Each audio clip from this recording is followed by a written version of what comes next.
buat teman-teman yang mungkin masih asing, apa sih yang disebut dengan copywriter? Satu, kedua, apa sih aktivitas copywriter consultant atau copywriter spesialis? Mungkin sebelum gue tanya-tanya lebih dalam lagi, Bro Harja silakan diintroduce dulu siapa Bro Harja dan aktivitas apa sih bukannya sehari-hari itu apa? Silakan Bro. Oke, siap. Terima kasih Mas Yosef. Sebelumnya saya ucapin terima kasih banget nih buat Mas Yosef dari Sekolah Bisnis untuk undangannya ya, untuk kepada saya ngasih semacam informasi nih nanti sekiranya bagi teman-teman bermanfaat. Nah, jadi kenalin saya Raharja Putra, saya seorang copywriting consultant ya ataupun spesialis ya, yang intinya pekerjaannya lebih membantu siapapun yang pengen belajar menerapkan copywriting untuk bisnisnya, entah nanti terkait beragam praktek penjualan ataupun bahkan yang pengen nih jadi seorang copywriter. Nah, saya memulai daripada pekerjaan ini ya dari 2015 hingga sekarang seperti itu. Sekarang saya tinggal di Tuban, Jawa Timur, dan terkait dengan proyek yang sedang saya tangani sih sekarang ini sedang mengerjakan beberapa artikel dan juga ya pekerjaan yang biasa saya lakukan ya, terutama terkait copy untuk beberapa brand sekaligus dengan tim juga. Kurang lebih singkat Ya, perkenalan dari saya mungkin seperti itu. momen ini di malam hari Silakan. ini teman yang dari bisnis ataupun mungkin dari teman Raharja juga ya. Ini kan Bro Raharja kan mungkin kalau kita lihat sering di webinar teman-teman, tapi di Instagram live-nya mungkin jarang live juga. Nah, kayaknya ini Iya. momen buat teman yang mau nanya ya. Malam ini kebetulan kalau ada pertanyaan bahkan dari teman-teman bisa boleh dimasukkan ke kolom question and answer juga. Nah, Boleh. kenapa gue ngundang Bro Raharja malam ini adalah sekarang kan banyak kita nih marketplace, tapi kita mau marketplace seller sama sosial media seller tadi kan dua hal yang berbeda kadang-kadang. Jadi ada Iya, pemain betul. marketplace, ada pemain yang jualan di sosial media.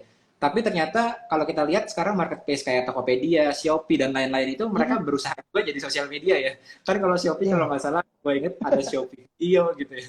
Jadi marketplace mau jadi sosial media. Tapi kayak TikTok juga, mereka juga TikTok itu sosial media. Mau jadi marketplace juga. Jadi saling kayaknya mereka nih menemukan format yang kayaknya pas nih di mana sih mengintegrasikan platform-platform itu gitu.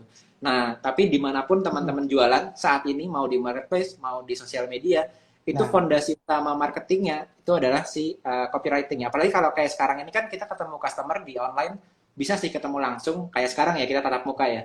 Tapi bahkan even teman-teman yang jualan pakai visual, jualan yang pakai video, tetap kita base-nya itu copywriting ya. Kayak saya juga kan kalau kita ngomong nih ada omongannya nih, ada maksudnya nih, ada copywriting ya sebenarnya ya. Jadi itulah kenapa pentingnya gue undang Bro Raharja di sini supaya mungkin oke, teman-teman siap. yang mungkin udah jualan lewat visual, tapi kok juga nggak laku, jualan lewat video tapi nggak laku. Mungkin belum memahami sebetulnya seberapa penting sih copywriting gitu. Bahkan gue lihat copywriting ini yang mereka menguasai copywriting tapi buat video itu lebih impactful dibandingkan mereka yang hanya tiba-tiba langsung buat video aja tanpa ngerti konsep-konsep copywritingnya. Nah, mungkin kalau kita ngomongin online shop nih atau kita ngomongin seller di online, apa sih pentingnya copywriting? Ini kita masuk awalnya dulu ya, Bro. Apa sih pentingnya Oke, copywriting buat oke, siap. penjualan gitu? Nah, oke. Terkait kalau kita ngomongin dasarnya dulu ya, terkait pengertian daripada copywriting itu sebenarnya sama kayak kita misalkan lagi komunikasi dengan seseorang yang kalau kita tatap muka. Nah, kalau tatap muka kan kita melalui lisan. Kalau lisan kan nanti bisa berpengaruh penampilan dari nada kita berbicara ya dan sebagainya ikut berpengaruh. Nah, ini kan jenis yang pertama nih dalam komunikasi. Jenis yang kedua ada komunikasi secara nggak langsung atau berarti melalui tulisan. Nah, berarti apa? Setiap pemilihan kata, setiap nanti bagaimana kita tuh merancang kalimat biar orang itu tertarik dengan setiap kalimat yang kita bikin. Baik itu kalimatnya pendek ya atau secara keseluruhan tuh tulisannya pendek ataupun panjang, semuanya bisa bikin orang tuh terpengaruh dengan apa yang kita tulis. Kalau mereka terpengaruh, tertarik dengan produk kita, mereka bisa jatuh cinta dengan tulisan kita dan akhirnya apa? Mereka bisa melakukan yang namanya pembelian. Nah, jadi kalau pengen komunikasi kita lancar, ada baiknya kita itu mengenali dulu lawan bicara kita ini siapa. Ibarat kata ya, kita mengenali mereka, mereka itu punya kendala apa sih yang bisa kita bantu dengan produk kita. Lalu kalau misalkan mereka itu kalau tinggalnya di mana. Nah, ini juga penting. Karena apa? Nanti bisa memengaruhi cara kita ya, cara kita misalkan bikin tulisan. Nah, apakah nanti harus kita pakai bahasa asing nih, bahasa Inggris ataupun bahasa daerah ataupun bahkan kita pakai campur-campur. itu bisa ikut memengaruhi orang. Nah, jadi Iya. pastikan pula kita Jadi pengen copywriting traffic. itu Nah, penting cara banget ya bro ya. Kalau kita betul. ngomongin mempengaruhi orang dalam penjualan itu Mm, penting untuk mempengaruhi si customer ini supaya mau beli ya. Berarti mungkin teman-teman mm, sekarang yang udah punya konten Instagram, punya konten TikTok, kok mungkin kayaknya kita udah ngeditnya bagus nih visualnya, tapi kenapa mm. kurang ya buktinya? Mungkin captionnya, copywritingnya kurang, atau bahkan copywriting yang ada di dalam visualnya juga kurang kena gitu ya. Jadi copywriting ini berguna buat teman-teman yang ingin meminta si customer ini take action ke sebuah tempat. Kalau kita kan take Ya, actionnya udah pasti beli ya kalau kalau kita ya, jualan ya. Teman-teman kalau mau dapat pembeli lebih banyak, makanya penting memahami konsep-konsep copywriting ini ya. Nah kalau betul. misalnya gue tuh inget ya dulu kalau copywriting itu kan Mm, dulu tuh di tulisannya di billboard atau di majalah ya, atau di koran betul. gitu ya. Kalau sekarang kan semuanya masuk ke online semuanya. Nah, makanya di online itu, kalau gue inget tuh dulu, Mm, copywriting itu ada satu, ngobrolin tadi tuh yang mengenai target market tuh. Gue inget satu buku, yang buku itu mungkin gue juga tahu, mungkin lu juga baca juga yang Breakthrough mm, Advertising, nah, jadi dari Eugene Schwartz. Itu ya, kan, even gue yang main di video sama main di visual pun harus memahami konsep-konsep copywriting itu gitu, karena emang penting buat influence audience. Nah, ngomongin mm, audience nih, salah satu muridnya si Eugene Schwartz itu gue tahu dia apprentice-nya dia itu diminta untuk jadi belajar sama Eugene Schwartz kan. Disuruh waktu itu masuk di pertama-tama mempelajari berbagai pola-pola copywriting. Mungkin nanti gue akan bahas juga nih sama lo nih pola-pola basic copywriting buat teman yang boleh. ada di sini. Cuman nih gue lagi inget aja gitu cerita si Eugene Schwartz Mm, ini. Eugene Schwartz ini dapat si apprentice-nya orang yang mau belajar internship gitu. Terus anaknya itu disuruh belajar macam-macam pola-pola copywriting. Setelah belajar semuanya, terakhir dia disuruh buat copywriting untuk sebuah produk. Ternyata produknya itu adalah produk Stallion ya. Stallion tuh ya kita obat obat kuat lah buat cowok gitu kan. mm, Padahal si apprentice ini masih baru lulus gitu, masih masih anak fresh graduate gitu kan. Jadi nggak kebayang gimana sih experience orang yang udah nikah gitu ya. Tapi dia disuruh jualan itu, mm, disuruh nulis copywriting buat obat kuat gitu. Nah, terus yang ya, terjadi dia coba untuk nulis copywriting. Terus nggak lama dari itu dia bawa nih si bukunya itu hasil copywritingnya dibawa ke Eugene Schwartz tadi. Terus dibilang bahwa wah ini kurang tepat nih gitu. Kenapa? Padahal dia udah berpikir sekeras-kerasnya dan itu yang gue bilang tadi ya. Dimasukin copywritingnya di sana, dia pikir kan mm, kalau buat cowok tuh pasti biar jadi kayak Hercules gitu ya. Kita jadi kuat, jadi strong gitu kan kalau cowok kan. Wah, iya ya udah betul. ditulis di artikel itu. Ternyata begitu dikasih data ke Eugene Schwartz, si Eugene Schwartz bilang, kamu gimana cara nulisnya? Ya saya belajarin berbagai tipe copywriting, berbagai formula-formula. Terus yang dilakukan sama si Eugene Schwartz, kamu udah nanya ke orangnya belum si pemakai obat kuatnya ini gitu kan? Iya belum sih. Kemarin saya pokoknya berpikir aja gitu. Nah itu relate sama yang tadi barusan lu bilang harus memahami si audiens kita tuh siapa gitu. Terus si Eugene Schwartz ini akhirnya dibilang sama Eugene Schwartz, ya udah sekarang saya kasih 100 list orang-orang si pembeli obat kuat ini. Nah kamu coba deh telepon mereka satu persatu. Coba tanya kira-kira mereka tuh belinya karena apa sebenarnya? Apakah karena pengen menjadi seperti Hercules, jadi strong gitu sama Mm, calon lawannya dia gitu?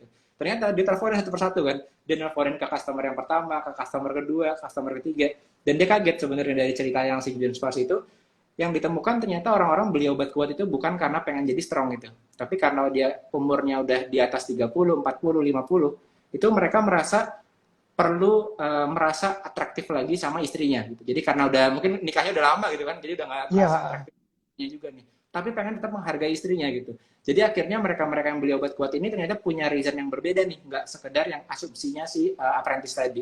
Nah ini proses yang tadi si Bro Raharja ini bilang ya, kita juga mm. dalam copywriting ini mesti mempertimbangkan sebetulnya mereka tuh mau belinya itu karena apa, dan itu dimasukkan di copywritingnya ya bro. Nah, iya betul. Kalau untuk copywriting sendiri sebetulnya buat Mm, kita yang mau belajar copywriting tuh ada struktur copywritingnya nggak sih? Yang mungkin kita-kita yang mau nulis tuh apakah seperti kita nulis di blog gitu ya, blog mm. pribadi kita curhat, atau sebenarnya ada cara-cara tertentu, ada struktur tertentu, bro? Oke, siap. Nah, kalau ngomongin soal struktur, sebenarnya itu ada tiga. Yang pertama itu bagian judul ya, atau headline. Jadi headline itu bagian terpenting daripada sebuah copywriting nih. Nah, headline ini pas kita bikin, ini harus mampu menarik perhatian pembaca kurang dari 5 detik. Kalau dalam sebuah tulisan. Nah, kalau dalam sebuah video berarti apa? Ya, sekitar 3 sampai 5 detik awal video itu yang akan menentukan. Orang bakal menonton sampai selesai atau membaca sampai tuntas atau bahkan mengabaikan. Karena apa? Karena kalau headline-nya ini kurang nendang ya, kurang nendang dari segi penulisan, sebagus apapun penawaran kita ya bakal terabaikan. Ini terkait headline. Headline itu macamnya ada banyak, kurang lebih sekitar 20-an lebih ya, kalau kita ngomongin tipe headline-nya. Nah, tipenya ini terkait gimana kalimat kita yang bikin. Misalkan, ada yang tipe pertanyaan, ada pula yang tipe pernyataan. Nah, biasanya kalau headline yang mengandung kata ini, ya ini termasuk headline yang tipenya itu curiosity headline atau headline yang memicu rasa ingin tahu seseorang. Nah, ketika rasa ingin tahu seseorang ini ada yang mengeksploitasi lebih, akhirnya apa? Ada yang bikin sebuah tulisan, sebuah video di judulnya ngomong A, ternyata isinya ngomongin B dan bikin pembaca kecewa. Saat kondisi kayak gini ya, ini berarti kita anggap dengan clickbait headline. Nah, jadi tolok ukurnya apa? Kalau pembaca merasa tertipu dengan judul dan isinya kok bertolak belakang. Tapi kok Hmm. ternyata ada headline yang bikin pembaca itu merasa kepo, akhirnya rasa keponya ini terjawab di bagian isi. Nah, saat itu istilahnya curiosity headline. Ini ngomong headline.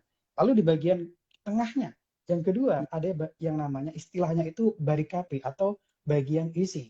Isinya ini Barikan. berarti ada banyak. Inti daripada kita nawarin ini soal apa? Berarti ngejelasin, boleh ngomongin fitur, boleh ngomongin kelebihan atau keunggulan, manfaat dan nilai dari produk kita ini apa. Lalu tutup dengan bagian closing. Bagian closing ini ada bagian penutup ya.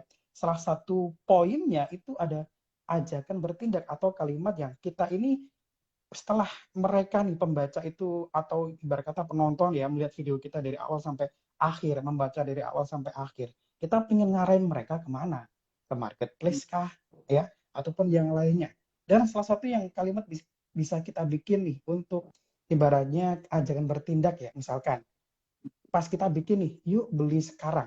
Kasih alasan, kalau mereka beli sekarang atau mereka join sekarang, mereka itu bakal mendapatkan apa? Misalkan, yuk beli sekarang agar kamu kebagian bonusnya. Nah, yuk gabung Dari sekarang, biar sana. semua manfaat itu bisa kamu dapetin. Jadi, ngasih petunjuk sambil kasih alasan, kenapa kok harus melakukan sekarang. Nah, itu salah satu kuncinya terkait struktur ya. Ini 3 bagian struktur yang bisa berkembang lebih mendetail terkait Hmm. ruang menulis kita. Misalkan nih, kita kok nulis di media sosial ya, itu kan beda dengan kita menulis di website, contohnya di sales page atau istilah lain itu landing page.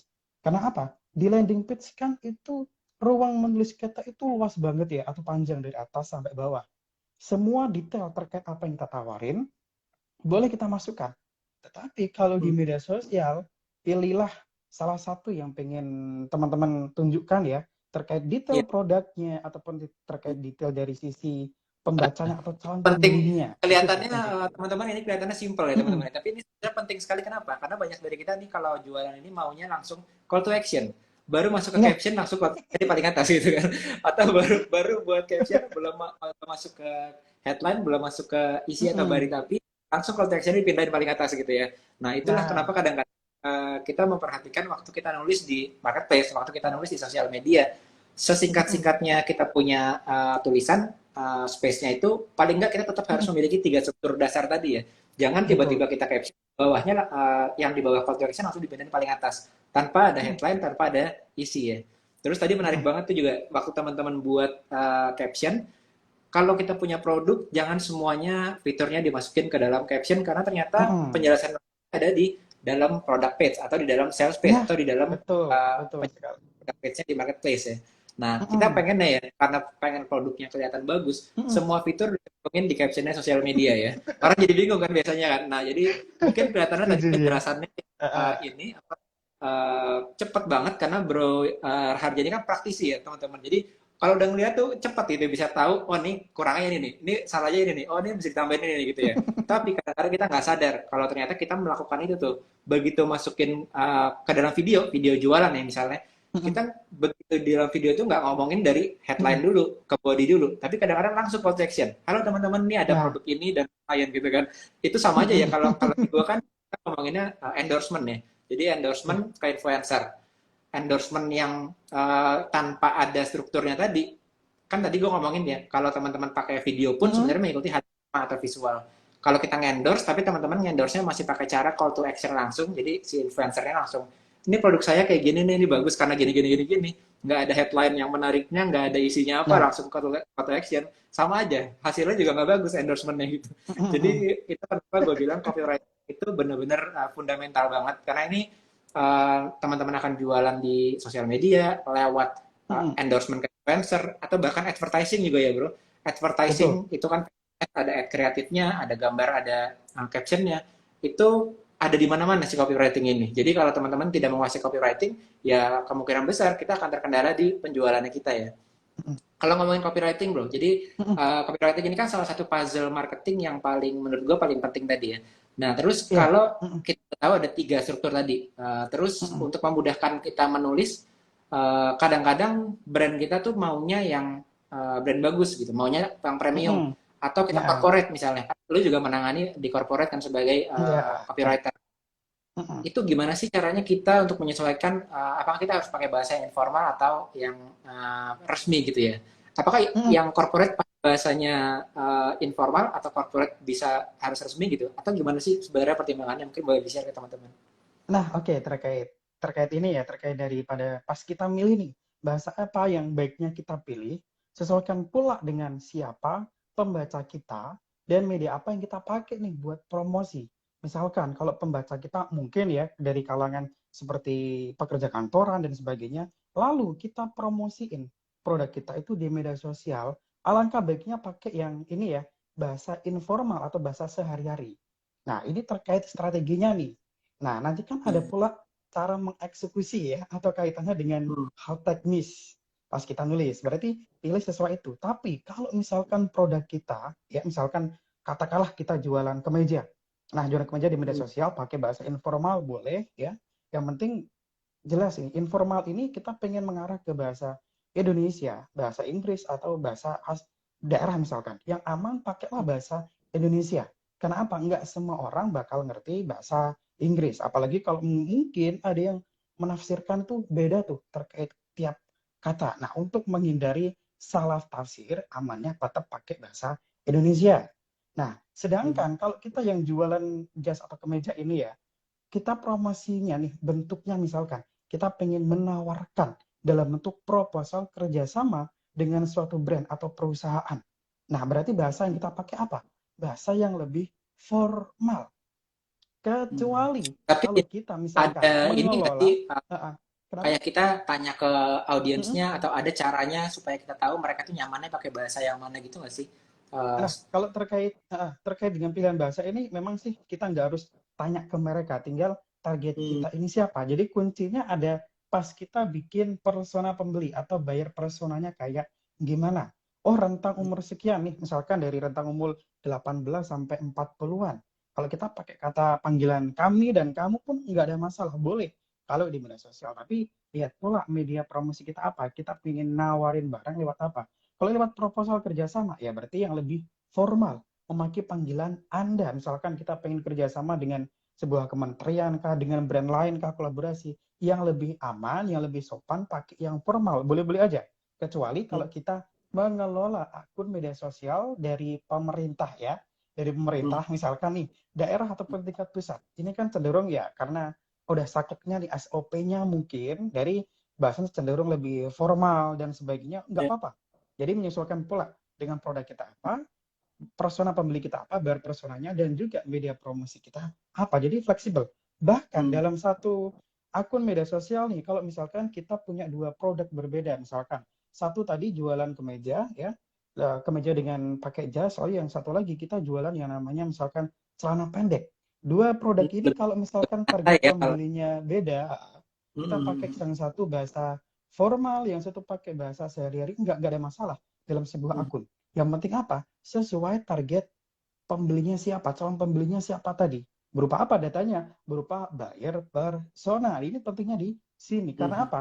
Agar komunikasi kita itu mampu orang lain ya atau calon pembeli memahami. Berarti apa? Kita perlu memahami dulu calon pembeli kita ini Nah, ini mungkin gue siapa. boleh masuk ke sini nih, Bro. Jadi, Mm-mm. mungkin di sampai sini ada memahami calon pembeli sama buyer persona ya, teman-teman nih. Jadi, Mm-mm. pertanyaannya kan tadi, Oh iya, berarti udah menulis yang bisa Mm-mm, bikin bisnis laris itu adalah dengan menulis dengan menggunakan copywriting ya, makanya bisa laris. mm-mm. Tapi pertanyaan, kenapa sih copywriting bisa bikin bisnis laris? Itu karena kita nggak hanya nulis seputar produknya aja ya, nggak hanya menulis Iya, seputar betul. fiturnya apa, advantage, Mm-mm, kelebihan apa, atau benefitnya apa. Nggak hanya itu aja, tapi kita masuknya kan kalau dengan copywriting kita memahami audiens, atau dengan kata mm-mm, lain kita memahami desire-nya ya, kalau udah ngomongin copywriting ya. mm-mm. Nah, jadi mungkin untuk memahami kedalaman atau desire atau pengalaman si audiens ini, kalau dari sisi lu sendiri sebagai copywriter Iya. itu apa sih yang biasa dilakukan dalam riset? Karena kan otomatis kalau kita yang mungkin teman-teman di sini punya online shop, Mm, satu online shop itu akan menggalinya akan berbeda dengan Bro Harja yang copywriter mm-mm. consultant. Artinya akan masuk ke bisnis A, masuk ke bisnis B, masuk ke bisnis C gitu kan, produknya mungkin beda-beda gitu, tapi kita harus berusaha memahami si audiensnya masing-masing itu. Nah, ada nggak pola lu sendiri yang digunakan, oh kalau begitu masuk ke brand A atau corporate A, nanti gue akan melakukan ini nih untuk memahami audiens mereka. Mungkin di sini bahkan ada yang tertarik, aku mau dong dibantuin online shop aku copywritingnya sama Bro Mm-mm, Raja misalnya gitu kan. Aku pengen tahu nih kalau Bro Raja mm-mm. masuk online shopku itu apa sih yang akan dilakukan untuk memahami audiensku gitu. Oke, boleh Oke, di-sharingin bro. nah, oke. Nah, ini terkait riset ya, terkait riset dari audiens ini memang salah satu yang bisa kita lakukan. Kalau misalkan kita tuh punya kendala dalam waktu ya, waktu, ruang, dan tempat nih. Nah, kita bisa ngamatin yang namanya audiens dari kompetitor kita siapa nih, yang di atas kita siapa. Nah, lihat daripada kalau kompetitor di atas kita itu punya akun media sosial kok juga lebih gede daripada kita, cek setiap postingannya mereka kayak gimana, pola kalimatnya gimana, lalu ada yang komen kayak gimana, sampai ngecek apa? Ke marketplace mereka. Cek deh, itu kan kalau mereka ada yang beli, kan ada yang Iya. komentar, ngasih review. Meskipun ada yang review ya kaitannya dengan ekspedisi dan sebagainya, tapi tetap kita pantau dari situ. Ini cara yang kalau misalkan kita punya kendala ya, dalam arti kalau pengen ketemu nih dengan seseorang yang kita gambarkan sebagai calon pembeli produk kita nih, misalkan kita jualan hijab. Nah, kalau jualan hijab kan mungkin terbatas waktu dan sebagainya. Boleh pakai cara itu. Tapi kalau punya waktu, coba deh ngobrol ke teman dekat, orang asing yang kita temui random misalkan di jalan atau di KRL ataupun di kereta, sambil ketemu juga misalkan dari tetangga, minta pendapat mereka, siapkan pertanyaan. Mereka itu kalau pakai hijab itu punya kendala apa? Masalah apa? Berarti apa yang relate ya, relate atau berhubungan dengan produk kita. Kalau hijab ya berarti lebih condong ke perempuan. Tanyalah ke mereka kayak gimana, catat atau bahkan rekam, minta izin ke mereka buat data. Nah, dari sini tinggal dari apa yang kita catat, nanti tinggal dilihat nih, bikin kerangkanya. Oh, ternyata ada menjawab A, B, C, dan E. Dari situ kita bisa bikin konten satu per satu. Ini kalau di media sosial ya. Kalau pengen yang lengkap menjawab semua kebutuhannya, bisa kita masukkan ke landing page yang namanya sales page pun bisa. Jadi ada dua pilihan tadi. Kita boleh secara nggak tatap muka, berarti riset juga ke kompetitor, lihat setiap reviewnya, produknya, dan sebagainya. Sampai yang ketiga, kita pakai asumsi pun boleh, berasumsi terkait harapan dan sebagainya. Yang penting apa? Masuk akal dengan produk kita dan harapan mereka. Nah, ini yang penting. Tinggal teman-teman ya, kalau yang melihat IG Live ini mau praktek atau ya cuman mengabaikan aja. Karena kan kuncinya ada di praktek. Mungkin nih Iya. teman-teman juga belajar copywriting ya di berbagai sumber. Ada berbagai tips dari A sampai Z misalkan. Nah, terkait tips kan itu cara kita nih belajar strateginya. Nah, tinggal setelah kita belajar strategi, gimana cara kita mengeksekusi. Berarti kalau mengeksekusi berarti apa? Harus belajar menulis. Suka atau benci ya, menerima maupun menolak dengan kegiatan kayak gini, ya nanti teman-teman yang akan memilih. Jadi siap untuk belajar strategi atau cuman strategi doang tanpa ada kegiatan buat eksekusi nih. Berarti apa? Ngomongin soal teknis. Kalau terkait teknis sih berarti ya kita siapin.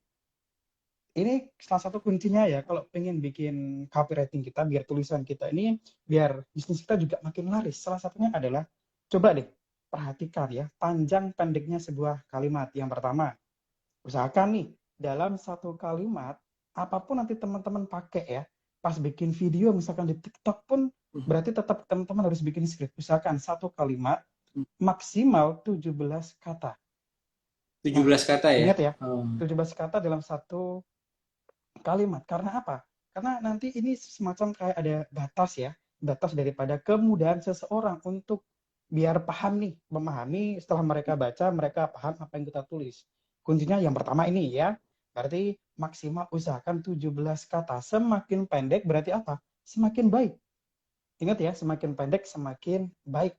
Berlaku untuk semuanya. Artinya pas kita pengen bikin yang namanya kutipan atau apa, tetap usahakan 17 kata itu mentok. Karena dalam bahasa Iya, Indonesia itu ya kan ada kalimat yang panjang banget. Apalagi kalau dapat imbuhan di awal dan di akhir. Dari sebuah kata iya. cenderung panjang ya. Kecuali bahasa Inggris Apalagi betul huruf ya, A. kalau kita masuk Betul. tadi kan dari Bro Raharja masuknya dari Mm-mm, headline dulu ya Bro, baru masuk ke barik betul. api atau bagian Mm-mm, bodinya, baru call to action. Nah kita yang nggak sabar kadang-kadang waktu headline itu, karena gue inget nih di buku yang mm-mm, copywriting itu kan dia ngomong, mm-mm. the only purpose of headline, jadi tujuan satu-satunya headline itu membuat orang pengen baca body ya. Di Ya. the only purpose of the first sentence, kalimat Mm-mm, pertama di bodinya teman-teman supaya dia lanjutin ke kalimat kedua. mm-mm. Kalau purpose paragraf pertama supaya dia ngelanjutin ke paragraf selanjutnya kan gitu ya. Jadi kadang-kadang Iya, kita mau betul. numpuk di dalam satu satu ruang itu ya. Padahal Mm-mm, tujuan misalnya teman-teman iklan nih di Instagram Ads, di TikTok Ads, di Google Ads, dia pengennya masukin semua hal itu ke dalam iklannya supaya kalau orang lihat iklan langsung beli. Padahal fungsi utama iklannya orang nggak perlu tahu semuanya dulu. Fungsi utama iklan mereka berhenti scroll terus diklik masuk ke landing page. Nah nanti kayak Bro mm-mm, Haja bilang di landing page dijelasin deh itu semuanya. Atau mm-mm. teman-teman yang mau endorse ke influencer, di dalam endorse-nya itu kita kasih produk kita kasih harga kita jelasin semua fitur-fiturnya gitu ya. Mm. Terus si influencer itu di endorse sama banyak orang ya. Story-nya ada banyak tuh ya, online shop. Feed-nya ada banyak juga online shop lain. Nah, jadi akan tenggelam. Nah, lebih baik makanya the only purpose yang pertama itu untuk headline-nya itu sesingkat-singkatnya. Nah, kalau copywriter tadi adalah headline jangan lebih dari 17 kata malah ya bro katanya ya. Mm-mm, Supaya apa? Supaya betul. mereka dapat attention-nya, terus mereka lanjut ke dalam body-nya tadi ya. Nah, kalau gue di endorse nih kelemahan teman-teman yang biasanya terjadi adalah nge-endorse tapi semua info dimasukin ke influencer tersebut sampai orang bingung. Akhirnya ngecek online shopnya gitu. Jadi waktu kita nge-endorse tujuan satu-satunya adalah orang ngecek profile visit ke akun Instagram kita. Nggak langsung beli juga, mungkin nggak langsung beli. Karena kan orang butuh ngeliat testimoni, ngeliat Mm-mm. kayak tadi Bro Raharja bilang ada fiturnya, advantage-nya apa aja, kelebihannya, dan lain-lain gitu. Jadi the only purpose of headline supaya orang baca body. The only purpose of body supaya orang baca call to action. Makanya jangan dipindahin call to action-nya itu di paling ujung ya, di paling awal ya. Kalau orang iklan ya Iya. dan nggak ngerti konsep copywriting, itu dia ngiklan pakai produknya itu adalah foto supplier Mm-mm. dimasukin di sana, udah gitu langsung call to actionnya dimasukin di caption. Harapannya Nah, ngiklan di situ langsung mau orang beli gitu. Nah itu kebanyakan alasan teman-teman juga boncos gitu ya, juga rugi gitu. mm-mm. Dan ini sama kalau teman-teman mau endorse ke influencer, semuanya itu menggunakan ya langsung produk, langsung call to action. Padahal nggak ada penjelasan headline yang menarik supaya orang attention-nya dapat dulu, terus dijelasin bodinya ya bro, ada fiturnya Mm-mm. dan lain-lain, baru terakhir call to action. Jadi ini menurut gue fundamental banget sih. Bahkan gue sendiri bro ini merasa beruntung juga sebenarnya karena gue tahu betapa Mm-mm. pentingnya copywriting ini juga. Gue dulu tuh Mm-mm. habis kuliah kerja di pabrik di Ya. otomotif.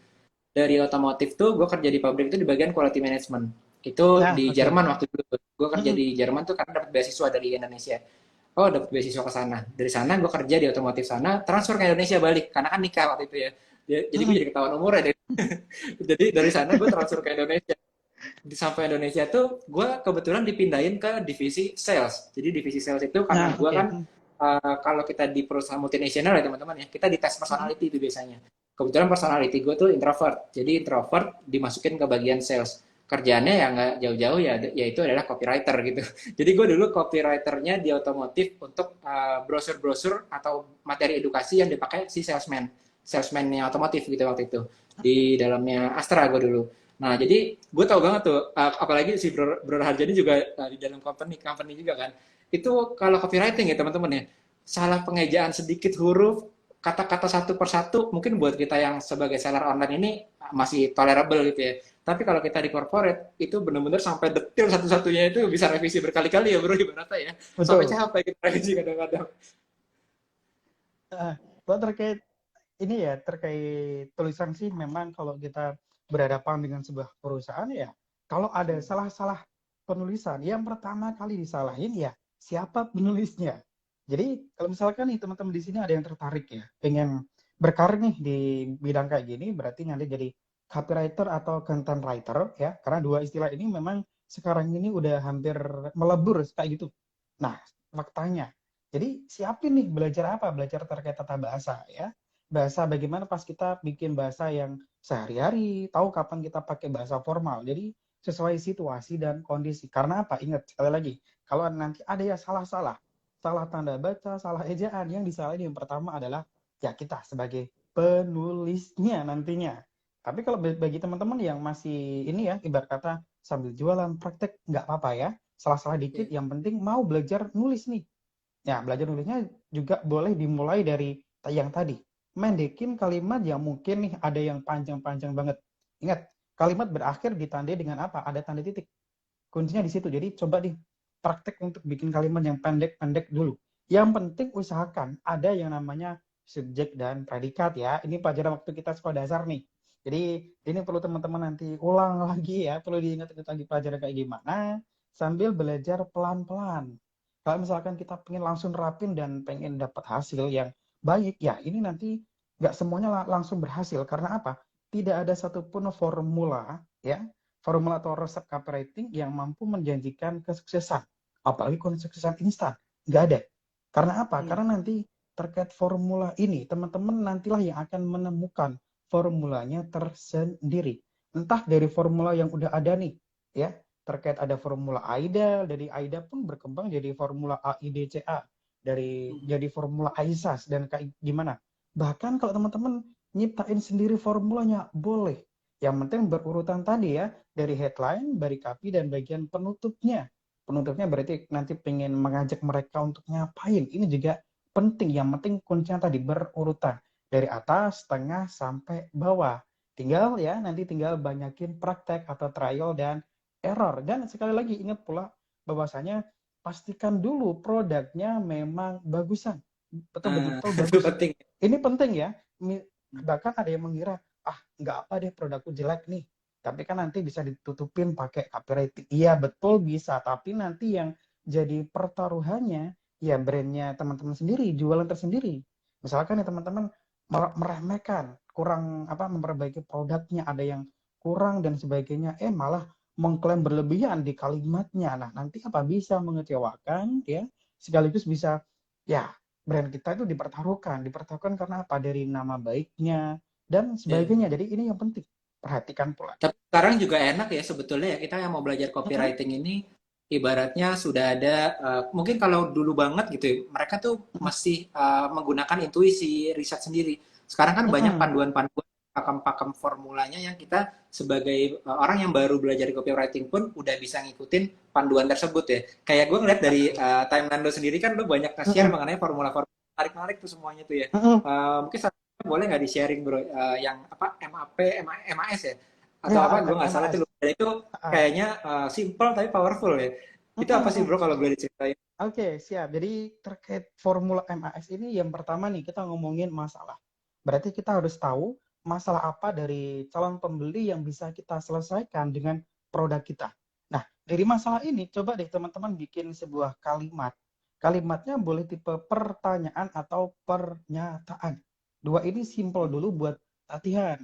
Nah, tunjukkan masalah mereka atau letakkan masalah mereka di bagian headline.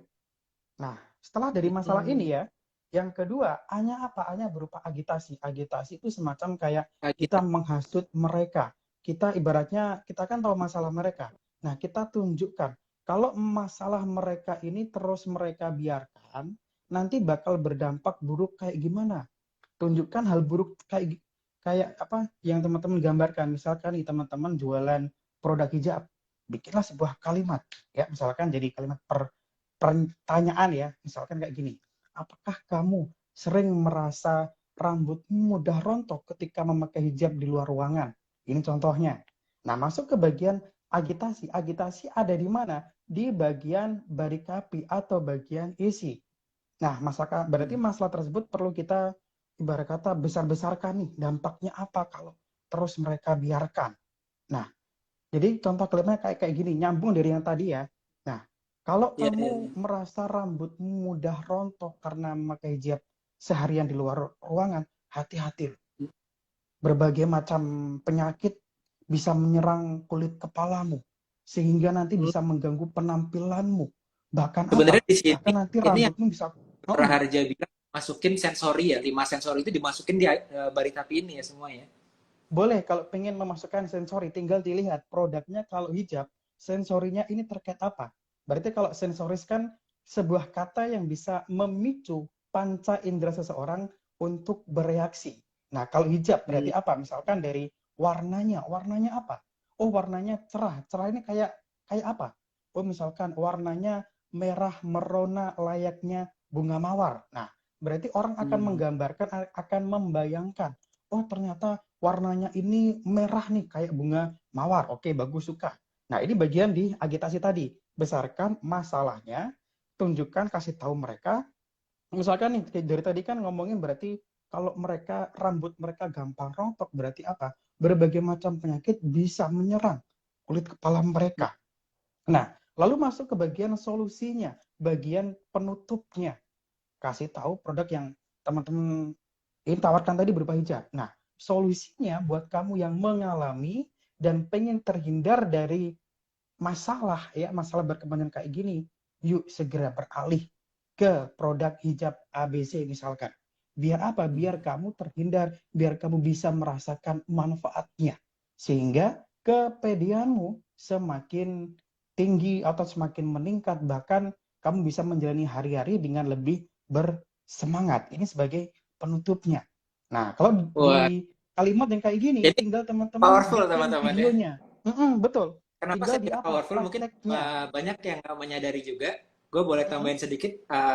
Teman-teman tadi kita barusan masuk ke dalam, mungkin kelihatannya terdengarnya flowing ya, simple ya, karena udah Mm-mm. terbiasa nih berharga. Tapi kalau boleh gue tambahkan, kenapa headline itu penting teman-teman? Dan kenapa agitasi itu penting atau body itu penting? Karena banyak dari kita siapa di sini yang merasa, kok aku jualannya mirip dengan kompetitorku yang lain. Aku jual produk sepatu, ada ribuan penjual sepatu lainnya di marketplace atau di sosial media. Iya, Siapa yang rasa tuh ya? betul. Saya juga gitu ya. Ah. Nah, teman-teman waktu mau jualan, kebanyakan dari Mm-mm. kita para seller, para pebisnis, kita nggak pakai agitasi, nggak pakai headline, tapi masuk ke call to Mm-mm. action lagi, kembali yang tadi ya. Mm-mm. Artinya customer kita masih ngelihat barang kita ini sama antara merchant satu sama merchant lainnya. Kita masuk langsung call to action sama fitur. Nah, Mm-mm. kira-kira kita akan lebih rentan nggak perang harga? Rentan banget ya teman-teman ya. Iya, Itulah betul. alasannya kenapa tadi Bro Harja bilang, kalau gue si headline ini gue bilangnya adalah kita nggak menciptakan keinginannya pelanggan sebenarnya, tapi kita Mm-mm. mengetahui keinginan pelanggan, baru kita arahin ke produk kita. Jadi Mm-mm. istilahnya give them what they want before we give them what they need. Karena Ya. kadang-kadang orang itu dikasih apa yang mereka mau, yang kita tahu mereka bagus, mereka nggak mau gitu ya. Ah ini kayaknya nggak cocok buat gue gitu ya. Mm-mm. Betul. Jadi kita formulanya menurut gue si headline ini adalah give them what they want teman-teman. Apa sih yang mereka lagi pikirin saat ini? Apa yang mereka lagi mau saat ini? Apa perbincangan yang saat ini lagi mereka perbincangkan juga gitu.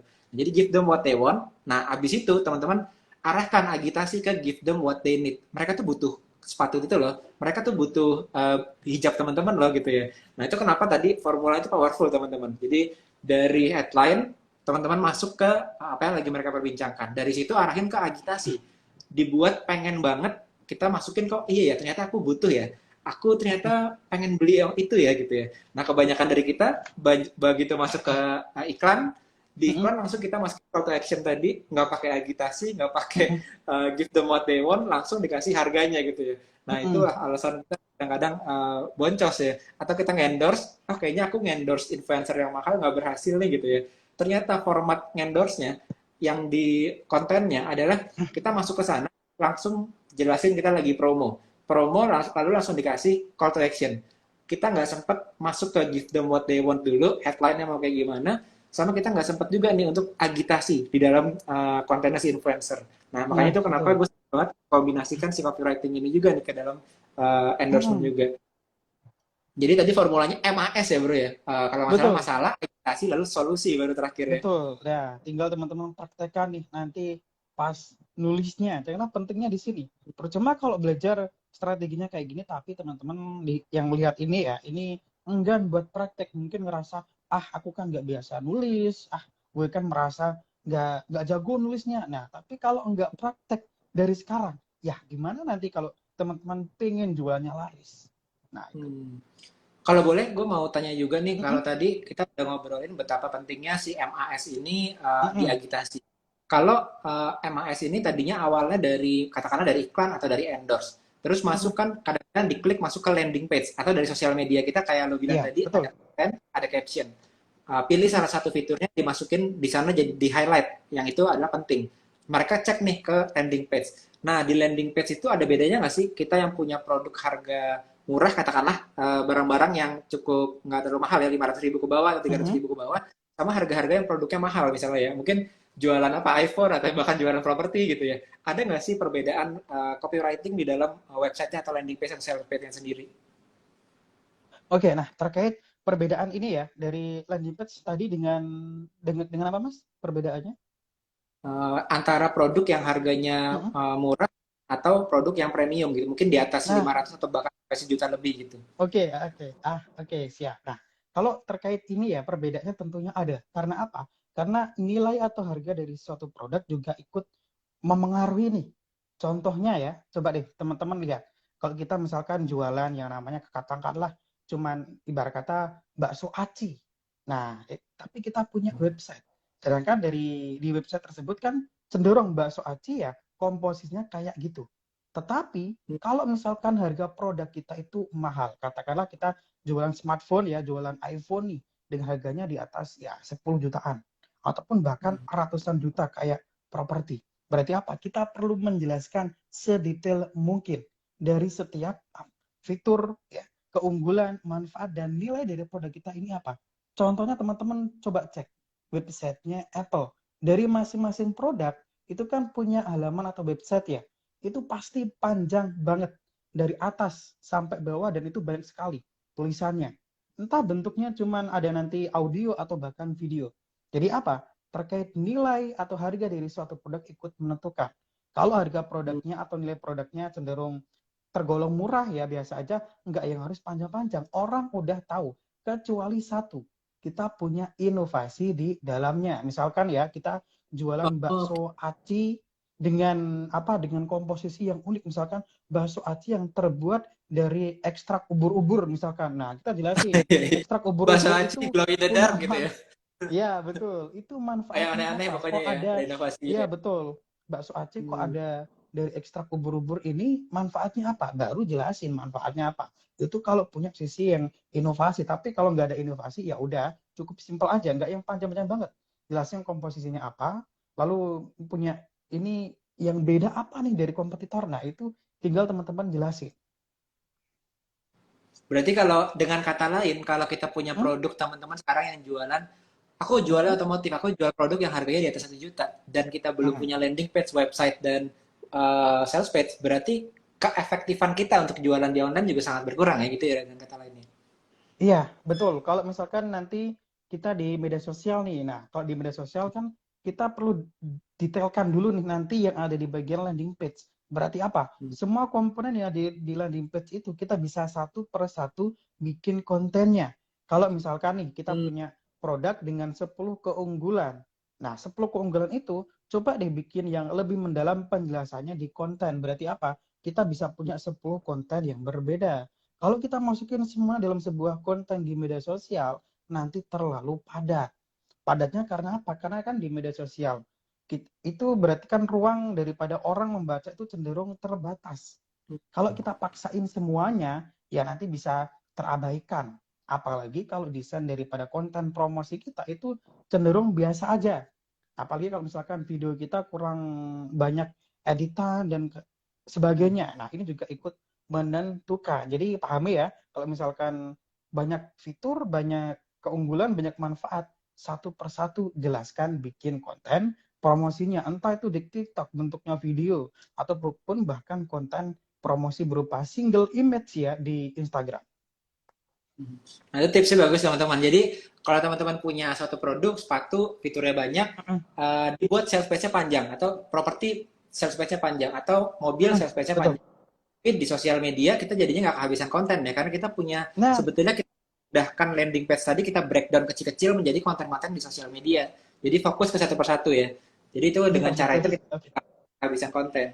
Nah, mungkin Ah, hal satu lagi kadang-kadang kita di Mm-mm, sini juga berfokus waktu copywriting kita analisa buyer personanya, kita analisa mm-mm, calon pelanggan kita siapa, kita riset seperti tadi yang lu sempat jelaskan tadi. mm-mm. Tapi gue ngeliat ada beberapa teman-teman yang pebisnis yang kelemahannya adalah mungkin dia udah ngeriset audiensnya, tapi dia nggak meriset kompetitornya gitu ya.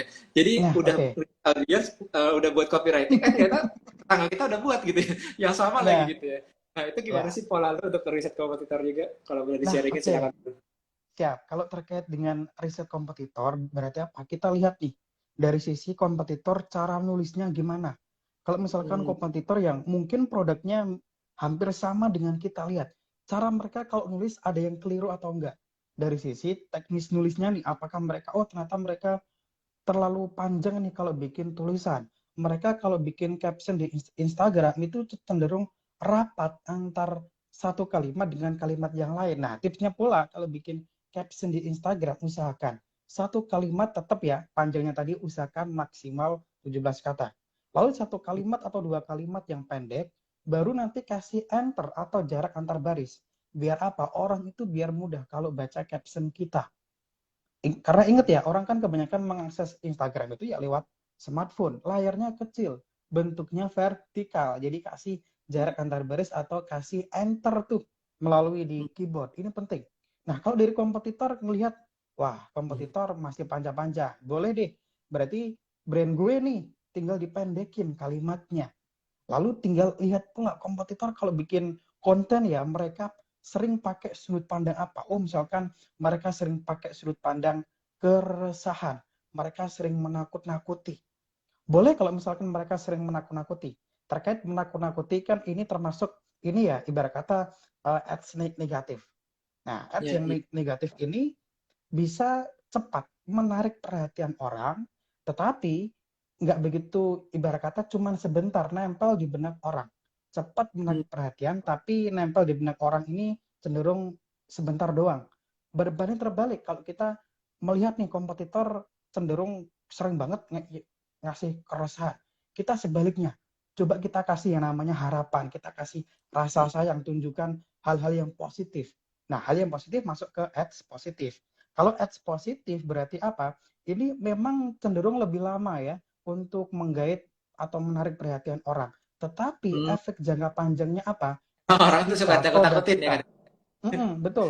Ads kita bakal lebih mudah atau lebih lama pembaca atau calon pembeli ingat.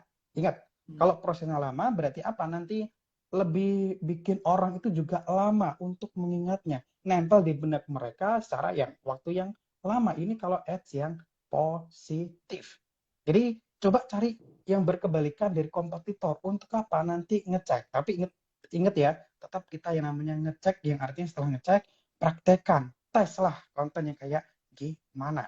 Kalaupun kita pengen pakai yang namanya ini ya, dari keresahan, ketakut-takutan, boleh kita pengen mengikuti, tinggal diubah. Amati, ya kalau pengen meniru nggak apa-apa, tinggal dimodifikasi.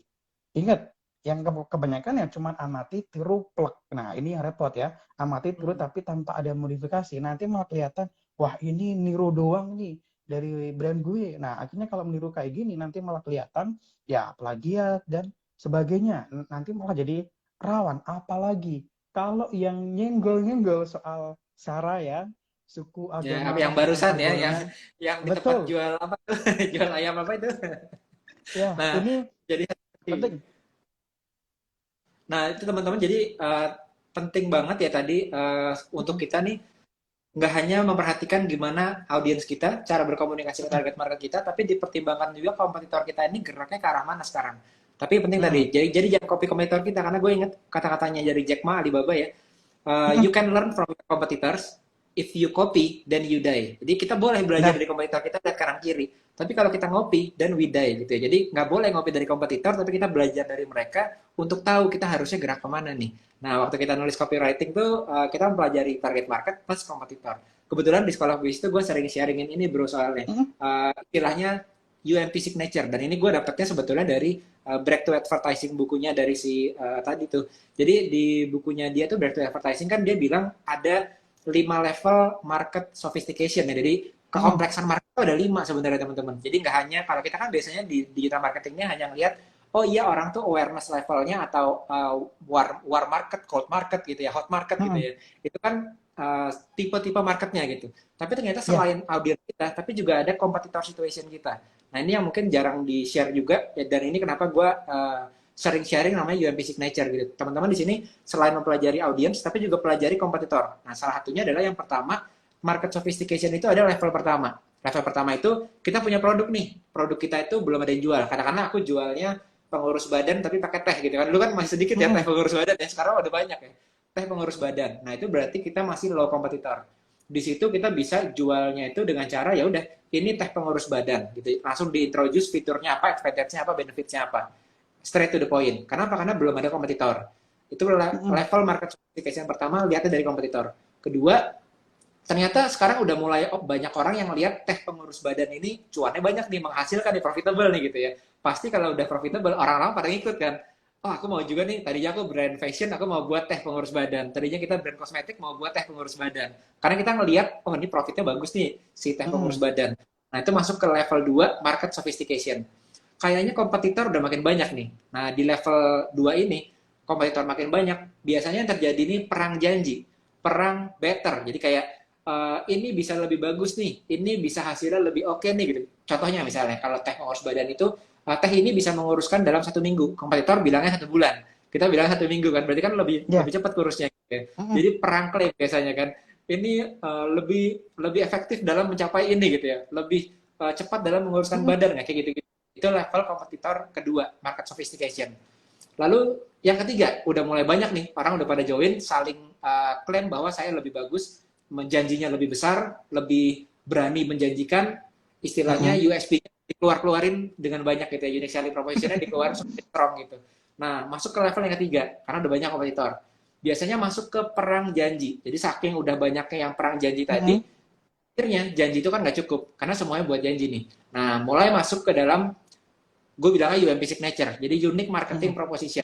Kayak Bro Raharja tadi, teman-teman sekarang copywriter itu banyak, tapi gue yakin yang punya metode-metode sangat MAS itu cuma Bro Raharja gitu kan. Jadi itu masuknya namanya signature-nya kita tuh apa sebenarnya?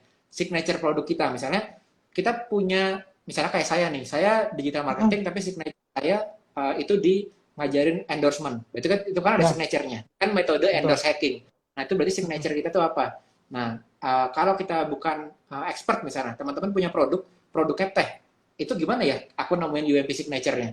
Nah, teman-teman masuk ke yang disebut dengan misalnya teh tadi ya. Teh ini dari pohon di Amazon, di hutan Amazon gitu ya, sehingga bisa menguruskan badan lebih cepat dalam 7 hari. Nah, itu nggak ada kompetitor kita yang lainnya, itu nggak ada yang tehnya itu dari hutan Amazon. Mungkin bisa juga teman-teman yang, mungkin kalau Deddy Kobusier ya, teman-teman ingat ya, OCD diet ya, OCD. Mm-mm. Itu Betul, betul, metode ingat yang itu. punya signature-nya cuma Om Deddy doang tuh. Padahal itu Ya. kan intermittent fasting ya. Tapi metodenya OCD diet, menunya menu-menu Deddy Kobusier. Nah, itu terjadi Ya. di level ketiga tuh. Orang udah sibuk perang janji dan sibuk dengan perang lebih bagus dan lebih cepat, tapi Om Deddy keluar dengan ini OCD diet. Berbeda dari yang lain. Nah, itu namanya UMP signature. Nah, jadi teman-teman juga bisa gunakan misalnya di skincare. Sekarang skincare juga lagi ini ya, saling perang Mm, ingredients nih kan. Ingredient betul. skincare semua dikeluar-keluarin gitu ya. Mungkin udah harga ya. Mereka juga Oh pasti iya. nyadar. Tapi beberapa skincare yang gue lihat bagus nih, Mm-mm. skincare-nya dia udah ngerti level sophistication market ini. Dia udah nggak lagi perangnya di USP-nya, di ingredients-nya. Tapi dia keluarin sesuatu yang misalnya ada satu brand yang dia ngeluarin instant glowing effect. Dia nggak tahu tuh instant glowing effect tuh dari ingredients yang mana. Tapi dia ada signature-nya dia memberikan instant glowing effect ke marketnya dia gitu kan. Mm-mm. Jadi dia udah ngangkat pakai unique marketing proposition-nya dia. Nah itu jadi karena dia membuat copywriting, tapi dia atau copywriting atau istilahnya marketing campaign melihat dari kompetitor. Jadi itulah pentingnya teman-teman melihat dari kompetitor juga. Kalau udah masuk ke level yang terakhir nih, level yang selanjutnya, itu udah main ke identification war. Jadi war-nya itu adalah bukan besar-besaran janji, bukan besar-besaran USP yang paling canggih, bukan juga menggunakan metode atau langkah-langkah dan lain-lain gitu ya. Tapi kita udah masuk ke value-nya, masuk ke percaya nggak sih si corporate ini punya purpose-nya, punya vision-nya, identity-nya sesuai nggak sama aku gitu ya. Ini level yang udah paling terujung ya bro ibaratnya ya. Mm-mm. Tapi kadang-kadang kita yang UMKM, kita maunya langsung berperang ngebangun value, padahal kita belum siap berperang di level yang sebelum-sebelumnya gitu ya. Jadi itu sebabnya penting banget tuh teman-teman. Satu, market awareness-nya tadi itu atau temperaturnya itu dikuasai, digabungkan juga dengan market sophistication-nya. Ini gua rasa ini sama nih antara kita yang mau copywriting ataupun di tempat gua yang endorsement. Kadang-kadang kan kita endorse itu ini skincareku dengan bahan gini-gini gitu. Padahal semuanya endorse caranya sama gitu semuanya gitu ya. Makanya kalau udah ngomongin endorsement, sekarang pasti banyak yang skincare gue inget tuh generasi kulit sehat gitu kan. Ada ingredientsnya nggak di sana? Nggak ada sama sekali ya. Pokoknya generasi kulit sehat gitu. Jadi dia ngangkat message-nya, ngangkat unique marketing proposition-nya gitu. Bukan ngangkat produk skincare sendiri gitu ya. Itu udah mulai ke tempat-tempat yang satu rated market, teman-teman harus mulai masuk ke tempat yang itu. Nah, mungkin itu tambahan dari gue sih, bro. Nah, oke. Kalau misalkan terkait ini ya, kalau sekarang kan banyak banget brand skincare. Nah, ini juga perlu kita selaraskan dengan apa? Dengan soal etika ya. Soal etika kan juga itu Hmm, termasuk hal yang cukup kompleks kalau kita ngomongin ya ini skincare. menarik ya. Karena kan ada peraturan dari BPOM ya, kalau nggak salah nomornya nomor 3 tahun 2022. Ada klaim yang diizinkan, ada pula klaim yang dilarang. Nah, ini perlu banget kita kita apa perhatikan karena apa hal yang kayak gini sebuah peraturan dari lembaga terkait dengan bidang tertentu dari sebuah bisnis nih. Nah, ini nanti apa semacam kayak membantu kita untuk meminimalisasi dampak buruknya. Entah nanti yang bisa ngerugiin brand kita atau ngerugiin calon pembeli. Ini penting, tinggal kita mau perhatikan atau ya kita mengabaikan. Tapi yang tetap yang paling perlu kita perhatikan adalah hindari yang namanya nyenggol soal suku, agama, ras, dan antar golongan ya. Kayak yang lagi rame-rame nih. Ini hindari banget, sangat sensitif yang bisa merugikan brand kita dalam sekejap pun ya bisa runtuh karena menyenggol. Meskipun bisa menarik perhatian orang, tapi kan orang cenderung bakal mengingat brand kita untuk hal negatif. Tinggal teman-teman pilih. Pengen orang itu mengingat brand kita karena hal yang negatif atau positif. Silakan pilih sesuai dengan hati dan nuraninya itu. Oh iya, ngomong-ngomong mengenai ini juga bro, copywriting, itu gue melihat ada 3 jenis kita bisa menggunakan copywriting ini nih. Kalau Ya, dulu kan ada yang itu direct response copywriting ya. Jadi tuh. kita nulis di iklan, katakanlah di iklan koran, di majalah, orang lihat tuh mereka harus langsung mau beli lah atau kemana kah. Jadi call to action-nya tuh langsung gitu. Tapi sekarang kan banyak juga yang nggak direct response, tapi penting juga gitu. Misalnya kita ngadain campaign itu udah pasti nggak direct response karena kan ini Ya, jalannya selama betul. 1 bulan 3 bulan gitu ya, Nah, otomatis betul, nggak setuju. langsung iklan tampil langsung langsung ada konversinya gitu. Atau mungkin yang ketiga untuk branding, jadi untuk memang bangun value udah pasti nggak ada direct response-nya gitu, nggak langsung orang terkonversi jadi pembeli gitu ya. Nah kira-kira dari seorang pakar copywriting nih, di tiga-tiganya itu ada nggak sih cara menulis yang berbeda untuk direct response, untuk katakanlah campaign yang cukup panjang, dan untuk yang branding purpose? Nah, oke, siap. Kalau terkait ini tentunya perlu kita ingat pula ya. Kalau kita ingin menarakan 3 hal kayak gini, perlu ingat hasilnya ada yang instan, ada yang nggak instan. Kebanyakan orang ya pengen hasilnya Nah, bisa instan nih. itu. Hmm.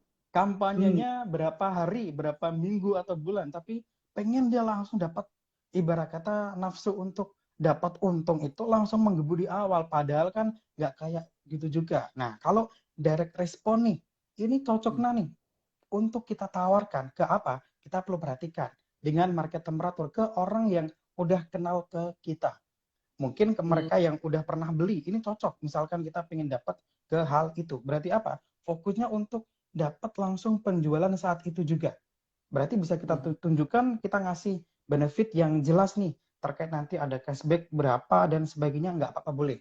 Nah, kalau yang misalkan kita pengen cara yang agak panjang berupa kampanye ya, kalau misalkan waktu rentang kita kampanye iklan ya, berarti apa? Kita boleh pakai cara yang perlahan-lahan.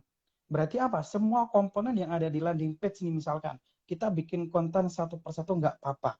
Boleh pakai yang namanya narasi atau bentuknya semacam kayak ada cerita berupa apa? Hmm. Storytelling. Berarti teman-teman Hmm. bisa menggambarkan berupa ada sebuah sosok yang teman-teman ceritakan. Sosok ini boleh teman-teman misalkan fiktif ya, yang penting nyambung nih. Nah, ini boleh selama nanti jujur dan benar menjelaskan terkait produknya apa. Ini kalau yang jangka panjang kampanye iklannya. Tapi ingat pula ya, kalau yang panjang seperti ini kan kita perlu mengenalkan produk kita ke orang. Ibarat kata kita Hmm. kenalan dulu nih ke mereka, kita kenalin satu per satu. Nah, kalau yang terakhir, kalau ngomongin branding tentunya tetap prosesnya lebih lama ya, dibanding kalau kita ngomongin marketing dan nanti ke selling. Karena prosesnya lama, berarti teman-teman harus sabar. Memang hasilnya tidak langsung muncul saat itu juga, lain soal. Berarti apa? Perlu kesabaran, perlu memperbaiki satu persatu. Yang penting ingat tadi soal market temperatur. Kalau yang dari yang sering saya ceritakan itu kepada yang sering belajar copywriting adalah ya market temperatur kurang lebih ada sekitar 4 versi ya. Nah ya versi yang saya pakai kurang lebih yang pertama berarti ada yang hot, ada dingin nih, cold market. Berarti mereka itu belum kenal kita, belum kenal penjualnya siapa, produknya apa, berarti kita perlu mengenalkan ke mereka. Nah, dari dingin kalau mereka oh ternyata udah tahu nih kita siapa, berarti mereka jadi hangat atau warm market. Ketika mereka hangat, mereka ini semacam kayak ya udah kenal kita, tapi motivasi mereka buat beli itu masih rendah. Rendah karena apa? Mungkin belum yakin. Nah, kalau belum yakin berarti kita perlu meyakinkan dengan testimoni boleh, bukti sosial boleh ya, ataupun bahkan kita ngasih jaminan atau garansi boleh. Dari sini mereka kan melakukan pembelian. Melakukan pembelian, mereka udah merasakan, menikmati, mereka jadi hot market. Ketika mereka udah puas, mereka mereka udah puas nih dengan produk kita, mereka ngasih saran ke temennya, ngasih testimoni ke kita, bagaimana kita mengubah mereka yang panas ini menjadi semakin mendidih. Istilahnya itu boiled market. Nah, Hmm. kalau mereka yang mendidih kan berarti bagaimana bikin mereka beli lagi di kita, ibaratnya Hmm. upselling, ngasih tawaran produk yang lebih mahal atau cross selling, nawarin produk lain yang masih ada hubungannya dengan produk yang pernah mereka beli. Jadi berurutan dari atas sampai bawah. Nah, kalau dari atas sampai bawah, kita bisa bikin semua kontennya akan terpisah. Berarti apa? Ide untuk kita bikin konten semakin bervariasi. Sesuai dengan apa? Market temperatur tadi. Bahasanya pun juga sama.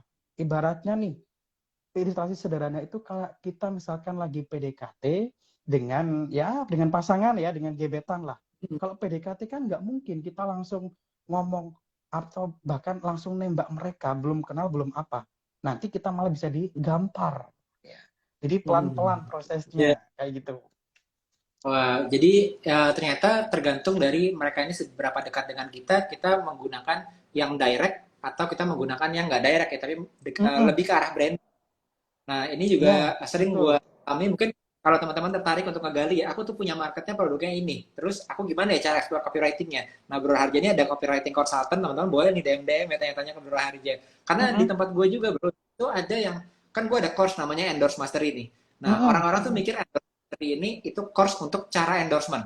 Nah, gue bilang, bukan. Ini cara untuk hacking endorsement gitu ya. Kenapa? Karena contohnya nih, gue sekarang di bulan ini lagi campaign Mm-mm. 16 influencer. Jadi 16 influencer barengan posting di hari yang sama untuk Mm-mm. produk yang untuk brand gue ya, untuk brand gue ini brand di bidang kecantikan di salon gue.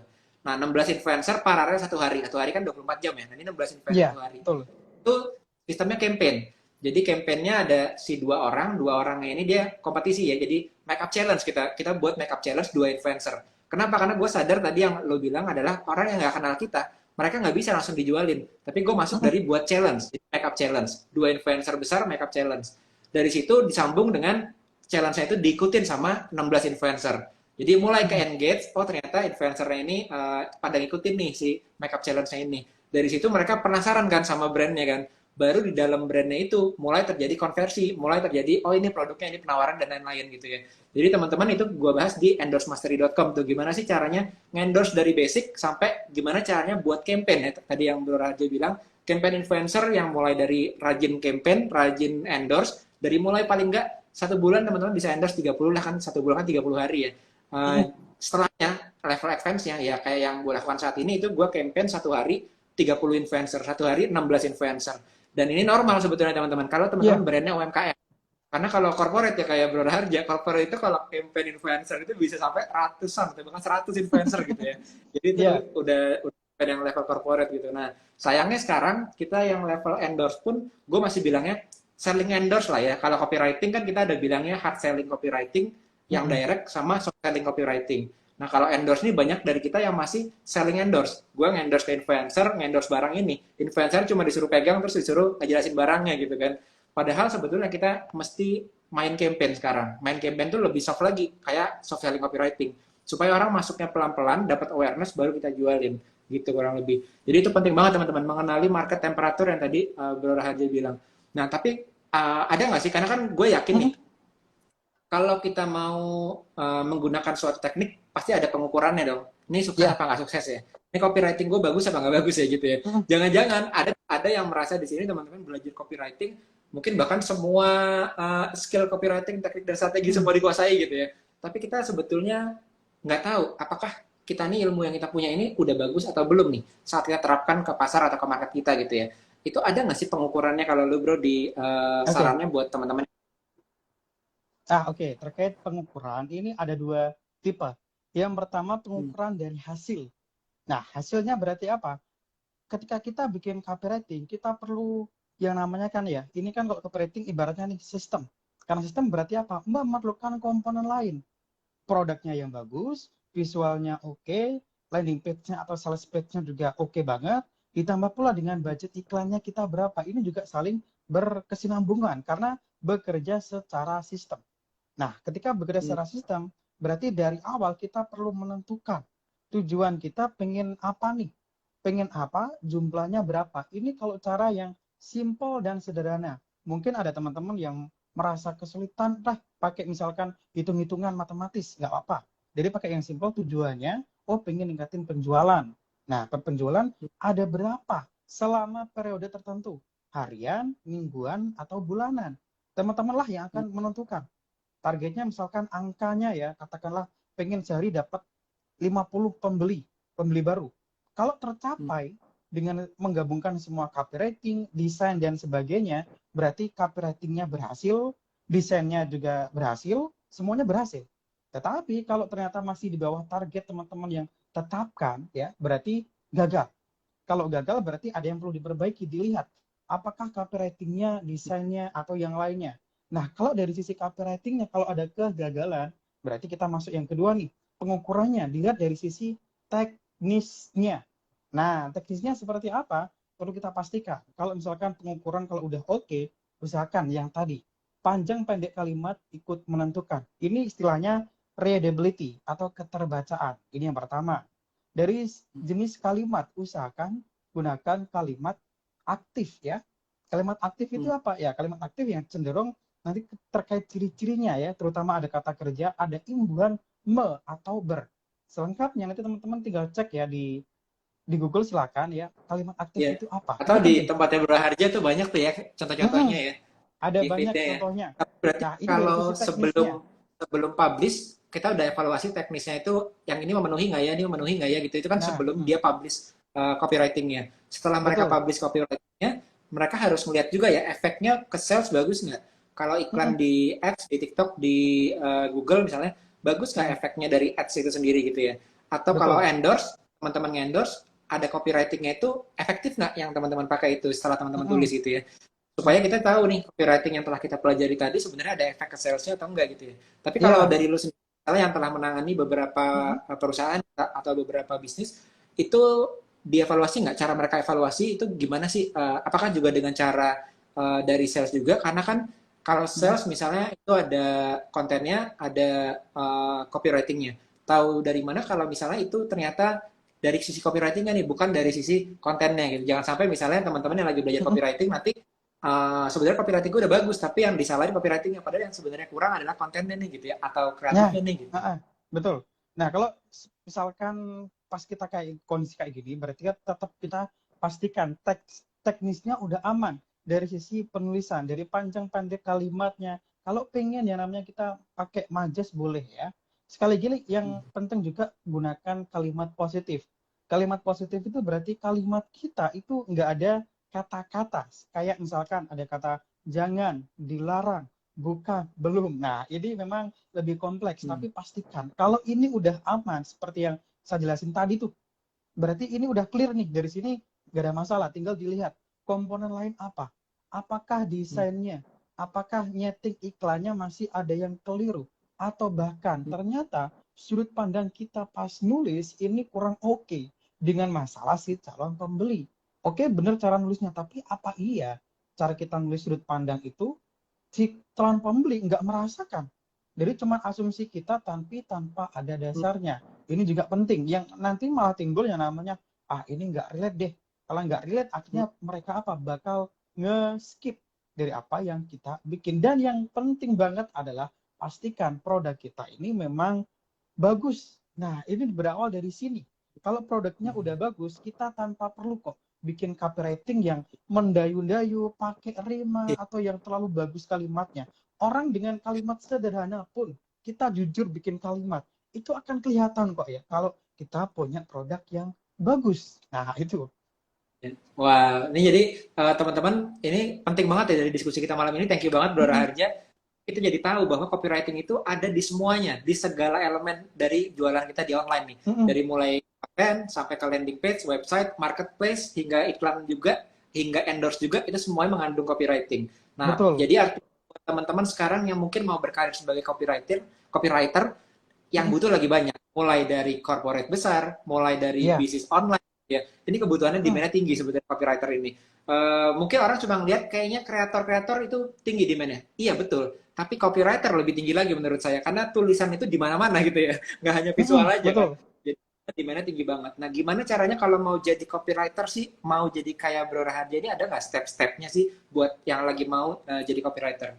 Nah, oke. Kalau misalkan teman-teman pengen jadi seorang copywriter ya, atau istilah itu terkait di lapangan, fakta di lapangan memang ada semacam tumpang tindih.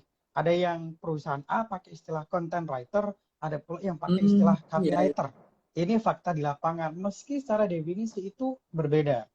Nah, kalau pengen yang namanya jadi copywriter, ibaratnya nih, kita itu pengen mendalami sesuatu dengan lebih dalam lagi. Berarti apa? Kita juga perlu belajar yang namanya jualan, lalu belajar pula terkait yang namanya penulisan atau tata bahasa. Tata bahasa apa sih yang bakal banyak dipakai oleh sebuah perusahaan? Apakah bahasa Indonesia atau bahasa Inggris? Jadi kita perlu menyeimbangkan. Kita belajar ya tata bahasa, belajar selling, marketing, dan branding. Ini penting. Karena kalau Ya, kita dan tanpa sekarang itu kalau kita copywriter itu nggak harus kuliah formal ya, tapi bisa betul, belajar bahkan ke lu juga bisa ya kan sekarang demand-nya iya, saking tinggi. Orang yang butuh tuh banyak betul. ya. Lu ada course atau ada ebook atau ada ini nggak seminar atau workshop gitu? Nah, oke, kalau misalkan teman-teman pengen ikutan, ini yang sekitar tanggal 30 ada yang gratis pula ya, webinar bersama salah satu platform. Teman-teman boleh cek di postingan di akun saya yang warnanya ini ya, ada informasinya kok di feed. Jadi teman-teman tinggal cek. Nah, kalau yang bentuknya lebih ini ya semacam kayak aplikasi ada pula.